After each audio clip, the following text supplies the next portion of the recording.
What's going on, everybody? I'm so jazzed. So jazzed, I can't even get it out. It's Friday lunchtime. Woo! What's going on, everybody? What is going on? I am back with a new do. Finally, first haircut in a while. We got a full house already. Corey, Megan, Tristan, Ken, Joseph, Meredith, Mr. Sten in the house. What is going on, everybody? Let's do a quick dart throw.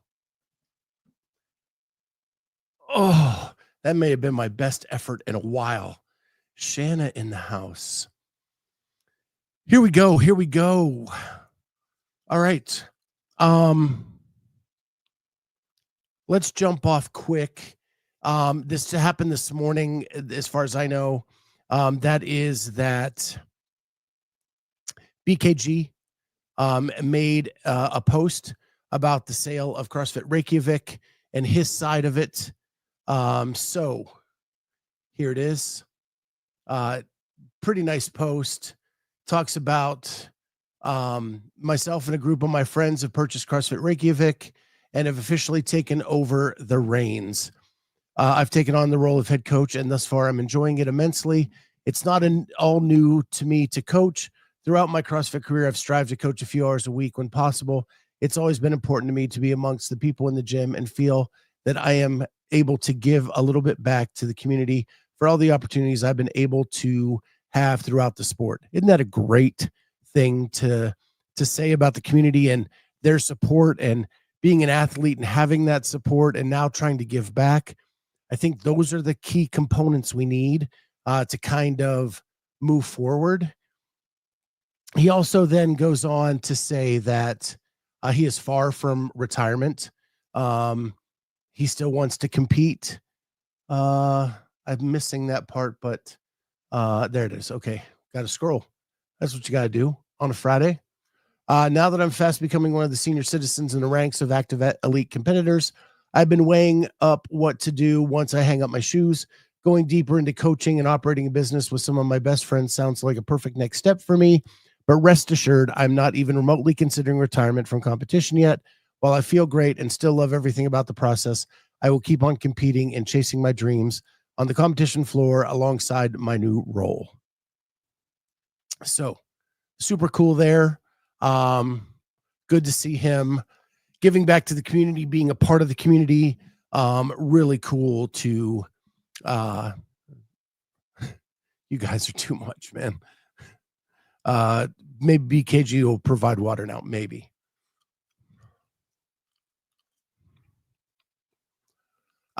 See me rolling. I know you have an agenda, but can someone tell me why we can't say community anymore and we're supposed to say culture? I missed the memo. I don't know. I must have missed it too. I still say community. That's what it was when I started in 2011, and I'm old, so change is hard for me, and I'll probably keep saying it for the next 10 years. That's just how I know it. I'm sorry. So I must have missed it too, Simi. I'm sorry.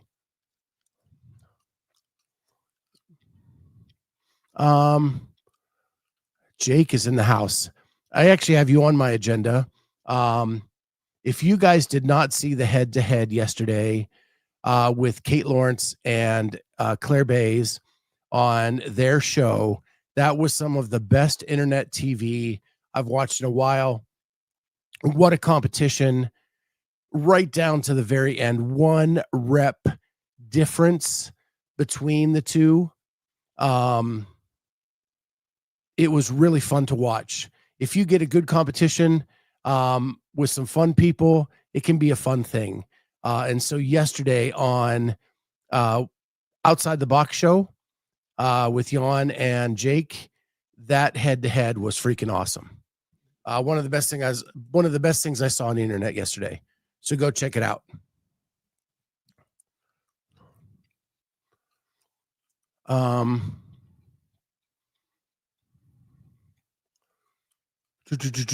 Okay. That was nasty. They both did great. They did. And that workout sucked for me. Like I'm a big guy. I was pretty much like Cait when I did it back in 20 with muscle snatches probably to start, and then just died on the burpees. So yeah, great workout. Great battle for them yesterday. That was freaking awesome. So the other thing is last night we had the NFL back. We did our fantasy draft here on Clydesdale Media on Wednesday night.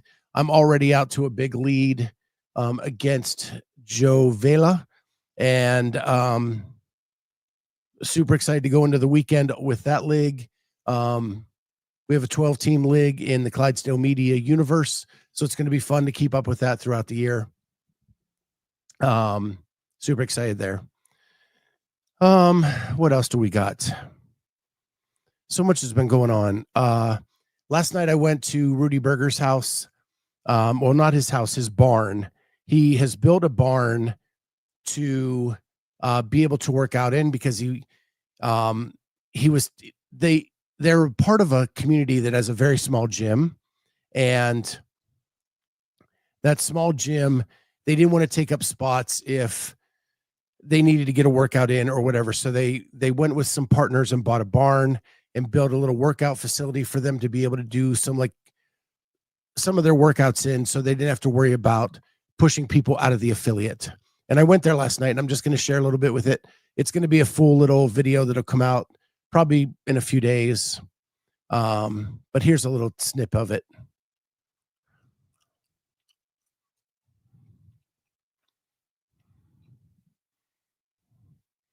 And the play button is right behind what I need. What are your favorite parts of the barn? Yeah, so really my favorite parts are, actually I'll show you the best part here.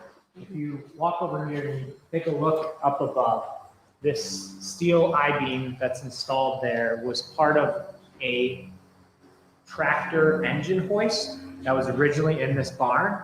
And it was a really big contraption, and we ripped it all out, but I wanted to kind of save a piece of it. And I was like, perfect, I'll mount it right at the 15 feet height for rope climbs and ring muscle ups. And that'll be kind of like an old piece of the barn that we kind of look at. So it's kind of unique. It's like rusty and, cool looking. My favorite part is this post that we get people to sign when they come. So you got to sign it before. We usually make people work out, but you're technically working.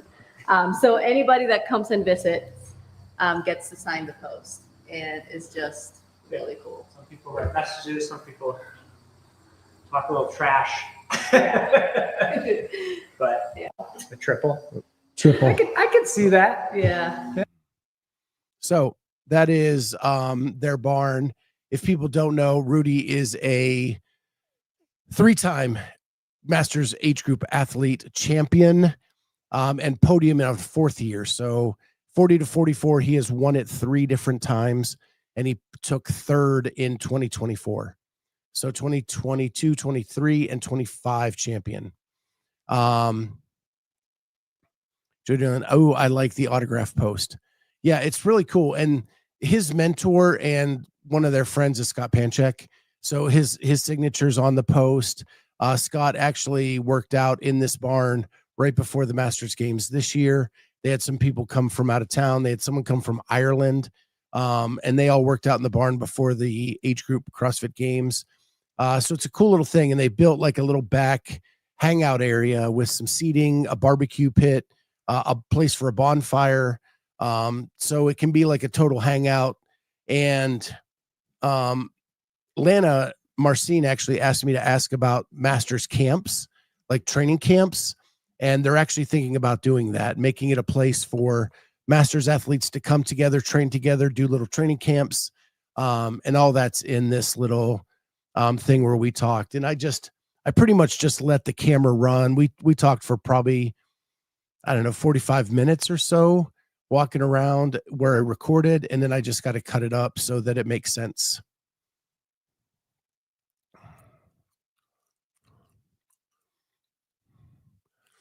Is Rudy in witness protection? Just kidding, Scott. Tell him to shoot video with the cameraman's back to the sun. So they don't have lights in the gym in the barn yet. They just passed inspection maybe 2 days ago, 3 days ago, something like that. So we didn't have lights in the gym. Most of the video is shot on the back deck in the sunlight, and the lighting is much, much better. But for the beginning of it, just as they were kind of showing me around, it's a little bit dark. And that's on me, not on them. But I wanted to get at least some shots inside the barn. But most of this is done on the back patio with good lighting. And I'll just show you what most of it looks like here, Fergie. So you can see this is most of the video.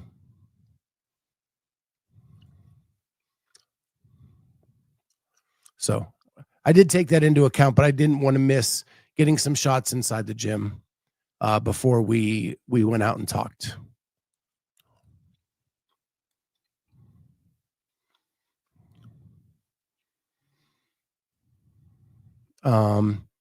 So there, man, lots of buttons to push today. So I do want to talk, and I saw some stuff already in here. I watched Mesa and Caitlin's, or Cait, Mesa and Cait's show last night with John Wooley. I watched it in its entirety during the rain delay of the football game. And it was so frustrating to watch. It was so frustrating to watch because, and I need to pull out my phone because I took notes as I was waiting, and I wanted to make sure I had everything. And I kind of said this in the chat on Savon. The pretense that they had was that because Will Morad was a nicer guy than Dave Castro, the WFP is better. And that makes, there's no logic to that. Nobody said that that X company was better because their CEO was nicer. Like, are you doing the things it takes to be a better organization? And so when you're going in with that pretense, like, everything else doesn't make a lot of sense then after that.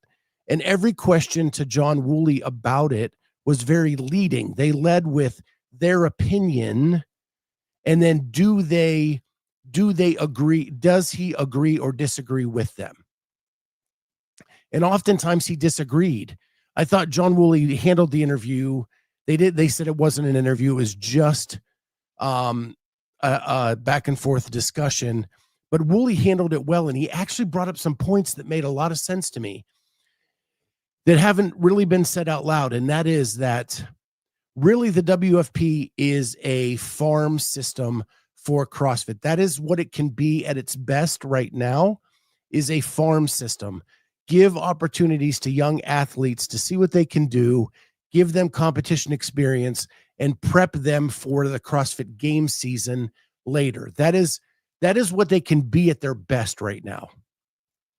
Because the CrossFit Games have something that they don't, and that is a legacy.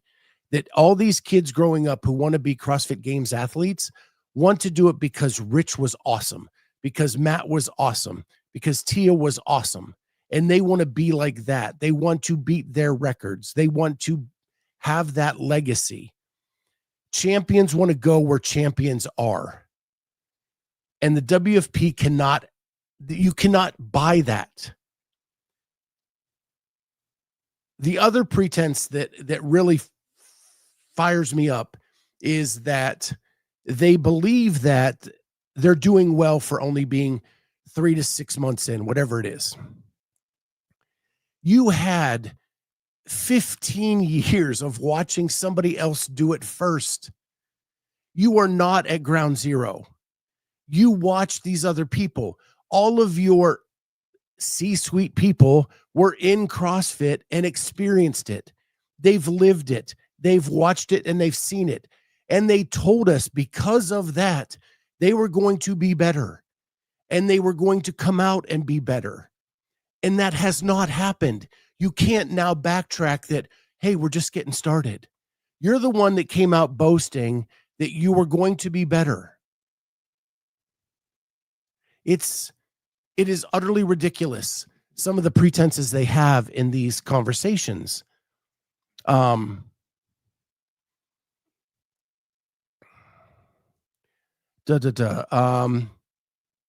the biggest thing is they came out and said these things and didn't follow through with promises. And so now you've lost trust. We're not competing with CrossFit. Oh, we're going to have an affiliate system. That was the biggest dagger in the heart of the WFP by them trying to copy the affiliate system of CrossFit. It's one thing if you come to compete with the sports side of it. I don't think people are as ingrained into the sports side as we think they are, but they are so ingrained into the methodology and the affiliate system. That is where you made the biggest mistake. And by jumping in and saying that you were going to be not competing and then find out that, hey, we're trying to sign up these affiliates and pull people away from CrossFit, that's where you lost it.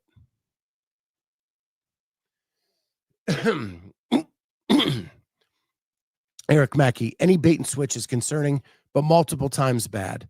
And they did it over and over and over again.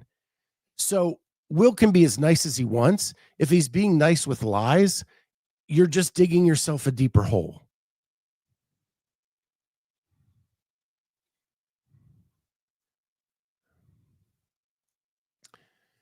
Fergie, Wooley is a failed podcaster. He can call it whatever he wants, but it will cease before the end of the year. I thought he was dead on accurate. And whatever you want to say he is, I felt like at its best, it's a farm league right now. At its best. And I'm not saying they're going to be at their best. I think there's a lot of evidence that they haven't been at their best. But he is dead on that is what they are right now at their best. And you could see Mesa like deflate.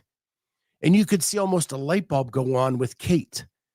And that created some really interesting tension at the end of this video that they put out.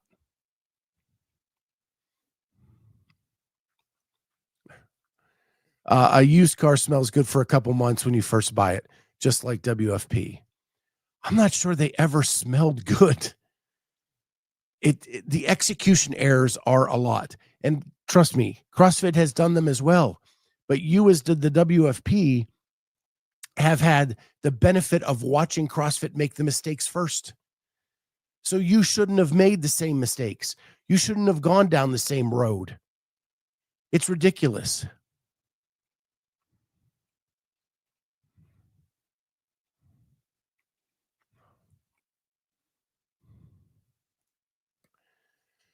So Vindicate says WFP can appear to be better by paying athletes large sums and giving volunteers free stuff. That will only last so long if you aren't making a profit. Once that ends, everybody will be upset. Well, I also think it's setting an unreasonable expectation that you can keep this going. Now, whether they make a profit or not, I don't think they care right now. I think they're just throwing good money over bad to try to beat CrossFit. But like I said, you can't buy legacy. You can't buy the rich history of an 8-time female champion. You can't buy Matt Fraser being the most dominant CrossFitter ever. You can't buy the GOAT, Rich Froning, and what he's done for a community and for the sport. You can't buy that stuff. So it doesn't matter how much money you throw at that. That is, CrossFit will always have that upper hand. And people and new athletes will always want to compete in the same venues that those legends have already done so.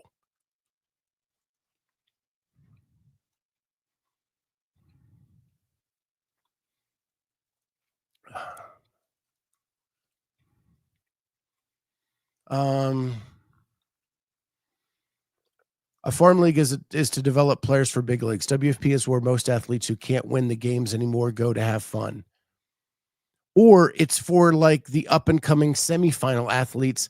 Since we've really wrecked the semifinal season, the regional season, there's no place for those younger athletes to get reps in. I think that's where it kind of becomes something different. If it can. And like I said, that's only at its best. It's only at its best.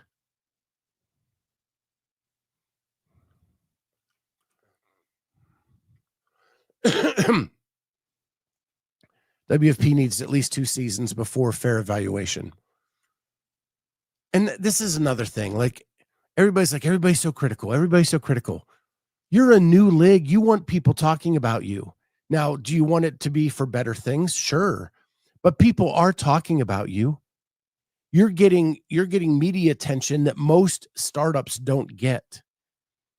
It's up to you to take advantage of that. It's up to you to change minds. And one, from a storytelling point of view, I don't think they've done that. And they've had other opportunities and missed out on. Tour Stop 2 should have been better than Tour Stop 1. And I'm not sure that it totally was from a viewing experience or from a mistake experience.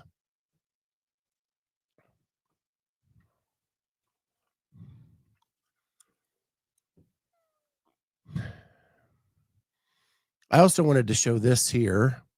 I've been barking up this tree that the storyline is who is above the line and who's below the line for the pro cards. Finally, someone did it, and it was Morning Chalk Up. It wasn't even the WFP. It was Morning Chalk Up, and they list them out like James Sprague and Amy Kringle are winning their divisions. Several veteran pro card athletes, including Jeff Adler, Travis Mayer, Yonakoski, Emily Rolfe, Paige Semenza, are below the red line. Finally, someone said it. Other than me. What I love is that the minute you're critical about them, they are just on the full-on attack that you shouldn't be critical. I've been critical about 2 areas with them, and I've been constructive in my criticism, and instead of listening, they just want to yell and scream back.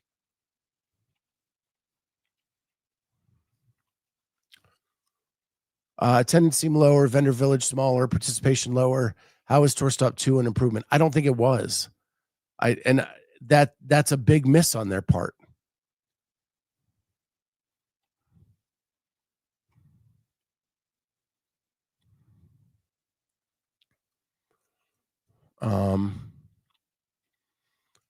They get way more attention than Grid. They do, but they're not taking advantage of it in a positive way.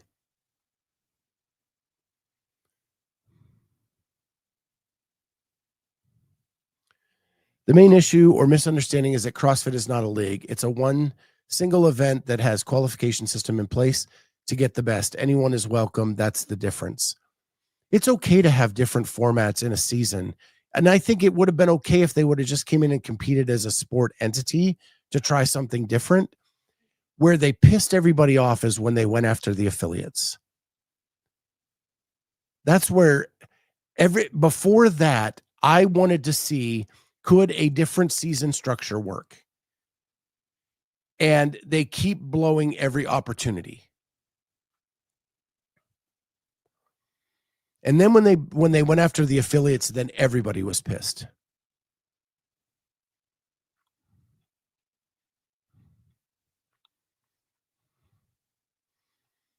So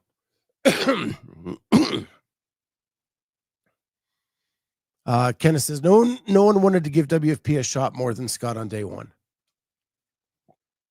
I'm sure other people wanted to give it more of a shot than me. But, the critics of me, when I'm critical of the WFP, say that I've given up before the season is over. Well, I don't need to be punched in the face 16 times to know not to get punched in the face 17, 18, and 19. Grid understands and accepts what they are. WFP is trying to be like CrossFit. WFP is trying to beat CrossFit. And the problem is they didn't just come out and say that. If they would have come out and said that, maybe more people would have respect for it. But no, they hid behind things, and there it is. But I didn't want to devote this whole show to WFP. I just wanted to talk about what their show was like. And when they say things like, maybe we don't want to hear the criticism and we want to do it the way we want to do it. Well, that's all fine and good, but if nobody's watching now because you're doing it your way and not what the spectator wants to see, good luck. Good luck at all. Anyway, I want to get on to something else.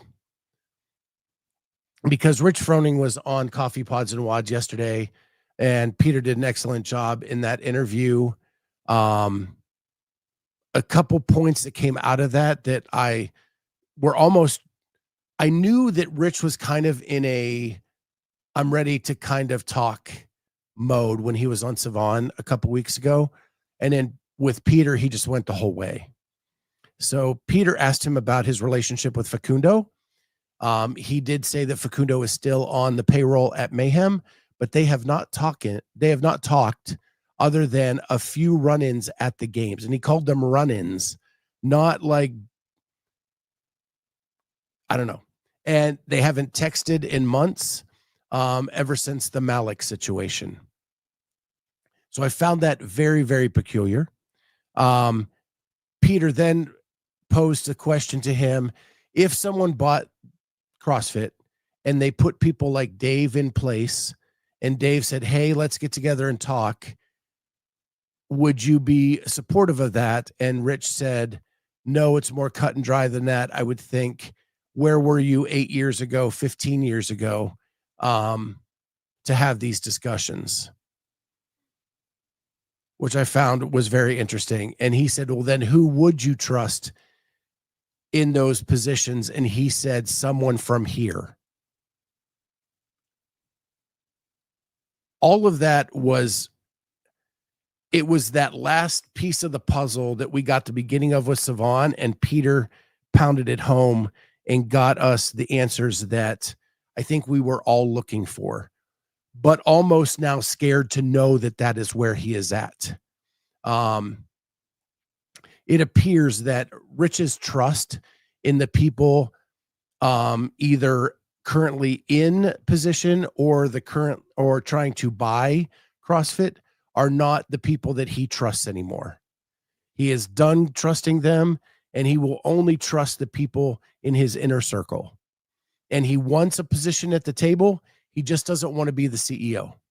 He doesn't want the everyday job. He just wants someone to allow him a seat at the table to say how he feels. And I thought that was a pretty telling interview that Peter got. And if you have not seen that, you need to go check that out. Probably the last 20 minutes of that podcast are freaking phenomenal.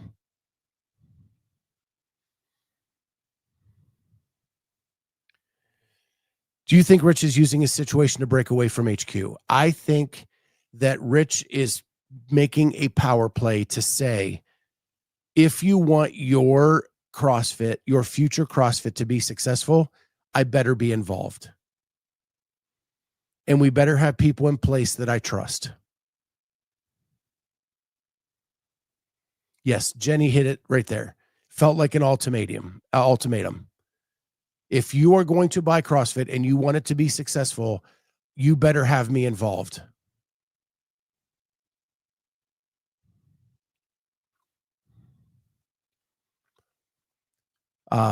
David Reed, Rich is not wrong though. Jody Drama, I am here for it.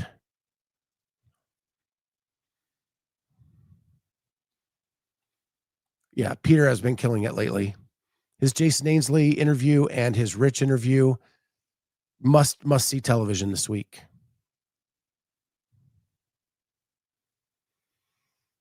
Jeff Bako, if you're looking to buy CrossFit, this is a big deterrent. I think it is.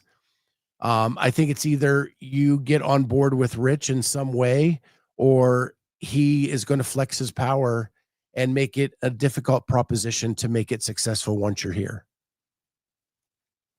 The only caveat that was kind of like a bit of leniency on the ultimatum was that we would stay affiliated if our athletes needed it in order to qualify for the CrossFit Games. or to qualify for their season or whatever that might be.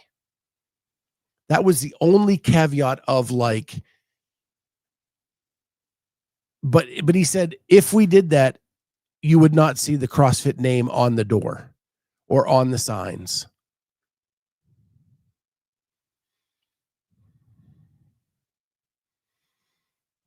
Aren't Dave and Rich working on a service cup together?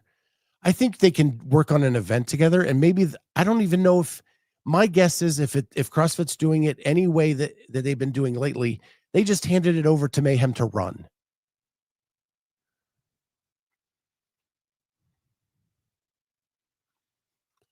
Oh, damn. That's interesting. I still don't think Mayhem Fitness can replace CrossFit. I still think they need power of the word CrossFit, just in my opinion. It all depends on who the buyer is and what their plan is. I mean, I think that he may not be able to replace CrossFit, but he can be a hell of a disruptor.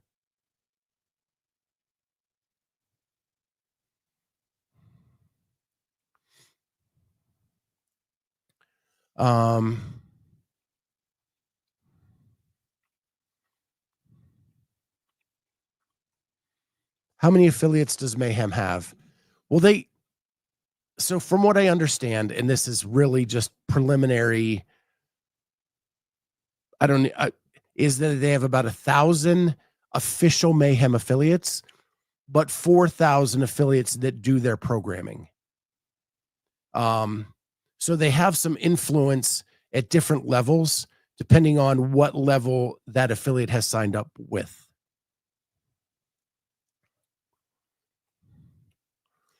Sabrina, I haven't watched Rory and Angelo on the CrossFit podcast. Have you? I have not. I have a hard time with the CrossFit podcast. It's edited. It seems sterile. The ones that I've enjoyed are when like Hobart goes live. But the ones that are produced, I'm really having a hard time getting through. I just feel like it's been edited or cleaned up or something. And once that happens, I'm not sure that I completely trust the conversation.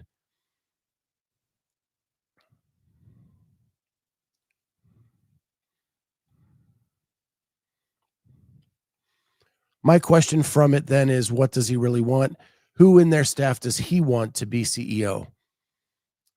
I'm betting that he is, and Peter tried to go there, that a lot of people have signed NDAs and there's been a lot of conversations in the background. And Peter said, have people come to you and talked? And Rich said, yes, there have been conversations. So my thing is, he's talking to these people. They are going to be talking to him before they make the purchase.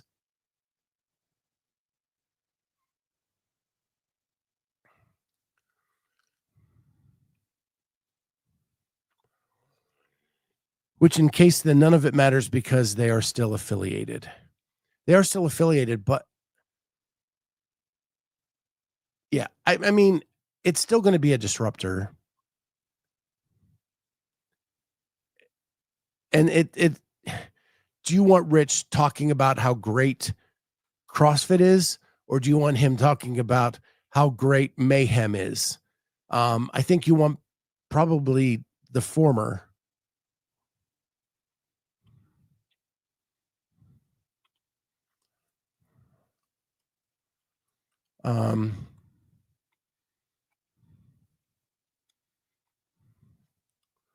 No offense to Rich or Mayhem, but I just left the gym after a year that I loved because of the Mayhem affiliate program is extremely basic, redundant, and lazy. It felt like F45 or OTC, Orange Theory. I don't know. What is the TLDR of the... I'm sorry, Barry. I don't know what TLDR is. I'm old. I'm not good at acronyms anymore.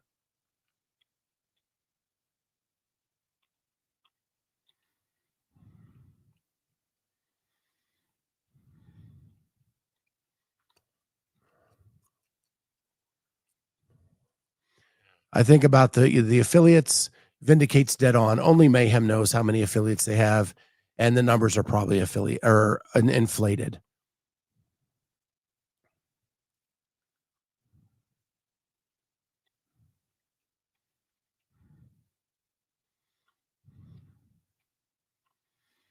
Ernie Garza says the programming's gradually gotten better. 100% about the CrossFit podcast. Same, Scott. Yeah. Sorry, I'm way behind on comments. You guys are just blowing it up.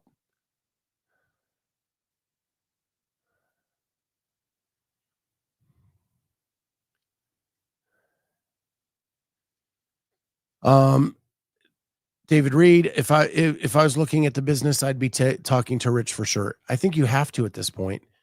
I think he's flexing the muscles that he has to make it known that he has some influence.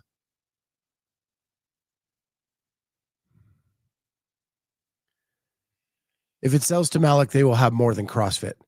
Yeah, his philosophies now, like I think that would be one of the worst decisions to sell to Malik at this point.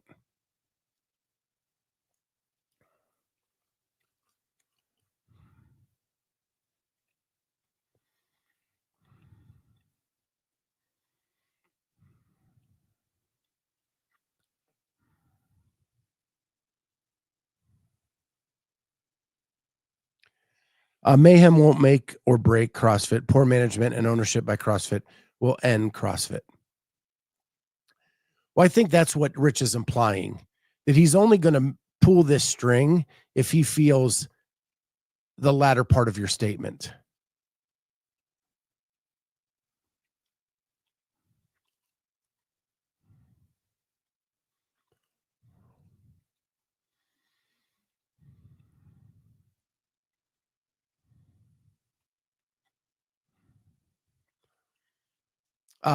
Jenny, give him the advisory role he wants, but he doesn't want a Dave CEO.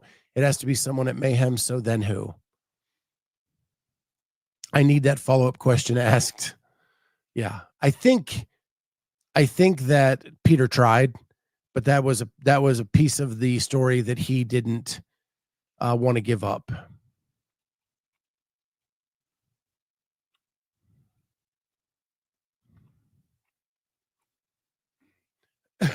Who at Mayhem is qualified for the CEO position? I don't know their inner workings. So I don't really know. I have no idea. And I don't know who Rich is connected to that maybe isn't directly at May, but he did say here. So I don't know. That'd be weird. I don't know.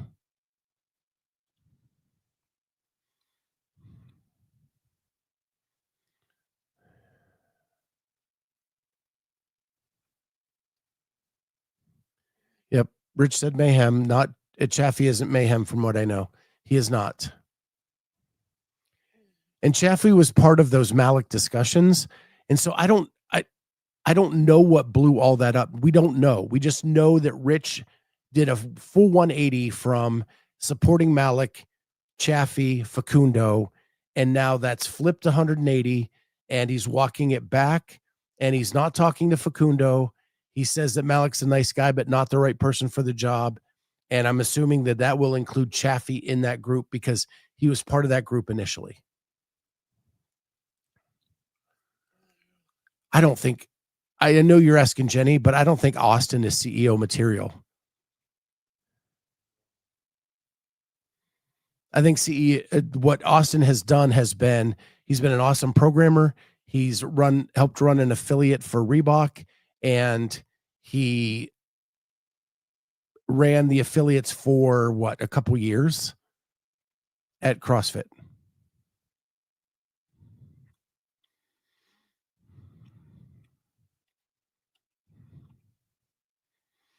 Wayne Short, people forget that the methodology will live on with or without the success of CrossFit. I think Rich said that as much yesterday on that interview. That he believes that we're all doing the methodology, and that methodology is going to continue forward regardless of who's in charge of an HQ.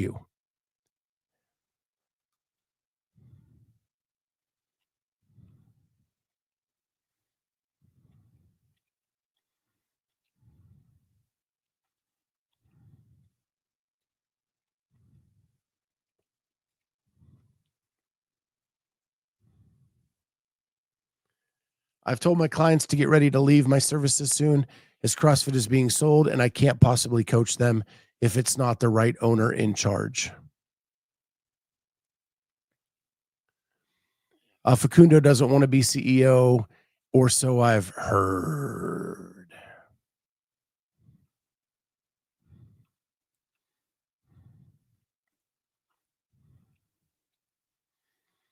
David Johnson, I think that whoever ends up running CrossFit has the opportunity to right the ship and make all this null and void. It sounds like Rich is posturing in case the new owner runs it further into the ground. I think he's taken it a step further this time. I think he's been patient, and he just doesn't want, he's just not willing to be patient anymore.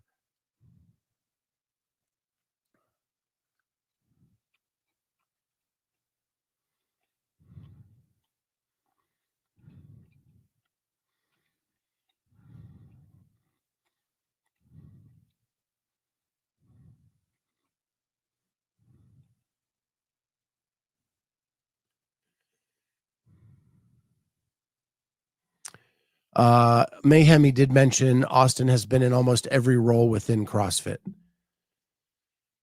I know that Austin's been in a lot of roles. I just don't think he's been like upper. But maybe that's okay. Maybe that's something different. It's less, I don't know.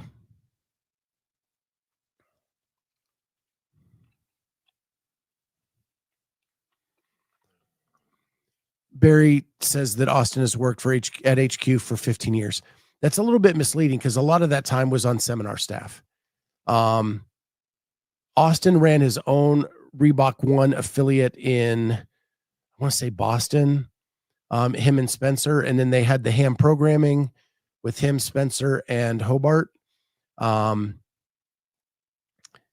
then that got purchased as CrossFit affiliate programming. And they came on to do the programming for that. Then he went into an affiliate advisory role under Jay DeCoons. So even when he was in that role, he was under Jay DeCoons for that time period. And we actually had Austin on our show, gosh, maybe a year ago, and he explains all of that in that show.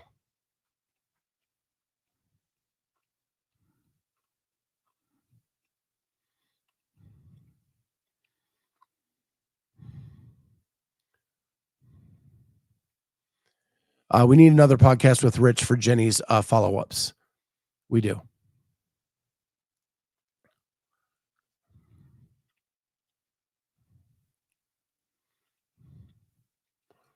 And Jake says that Daniel Chaffee is a decent karaoke singer. That's good to know. One of the criteria to be the CEO to run CrossFit.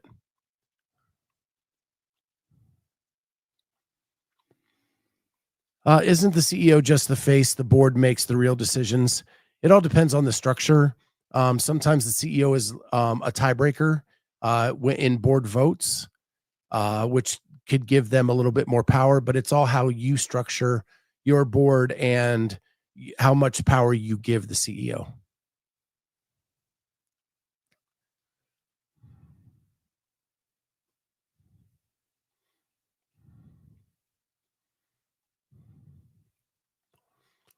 Now Jeff Baco's getting crazy. John Wooley has a business background and a longtime affiliate owner. Maybe he's a good candidate for CEO. Business background, he's a banker. It's a different business than like most businesses like this.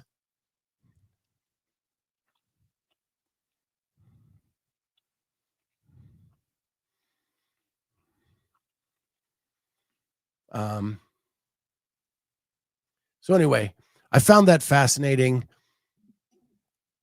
And if you have not seen that interview, you need to go check it out for sure.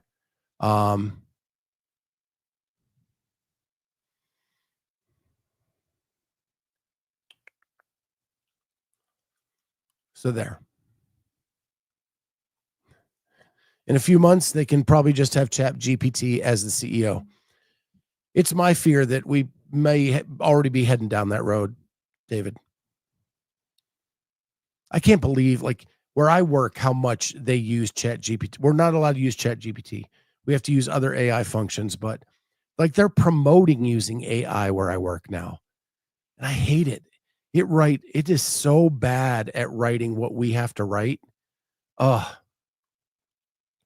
so bad. So anyway, with that, man, this 45 minutes has flown freaking by. You guys are awesome. There's some things going on today. I know Sousa's on the Glinton things later today. Get With the Programming is going to do an evaluation of the age group programming later today. And then I think this weekend, Mesa and Cait are going to be on with the Glinton tomorrow. So lots still going on. NFL season keeps going tonight. We have the Chiefs and the Chargers in Brazil tonight, and then a full slate of games on Sunday. But yeah, I'm heading to Montana in a week. So I got to take my dog to my mom's house for sitting purposes this weekend. So I'm going to make a quick trip to PA, drop Walter off there, and then head back for next week. And then we are flying to see my daughter out in Montana, but we're going to keep the show going. So it's going to be fun. Corey says CEO needs to be a CrossFitter or someone who has bathed in the blood of daily Wods, someone who has had or currently has Fran lung. I couldn't have said it better myself.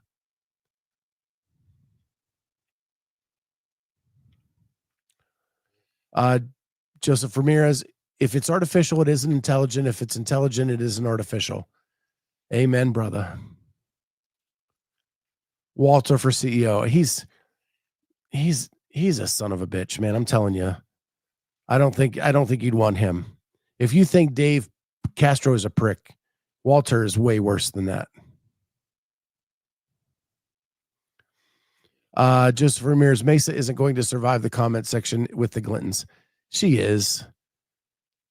I mean, she's strong in her beliefs and she doesn't let anybody change her mind. And she just keeps barreling forward. She's going to survive the comments. It's going to be us that are going to be pulling our hair out. I'm betting you. So with that, guys, I hope you have a great rest of your day and into the weekend. Enjoy the rest of the stuff out there. Get with the programming, Glintons, tons of stuff going on. With that, I got to go get my eyes checked. And then I'm heading to Pennsylvania. With that, you guys have a great weekend or get back to work, whatever it is you need to do. See you guys next or on Sunday night for Sunday Night CrossFit Talk. Whoop. Bye, guys.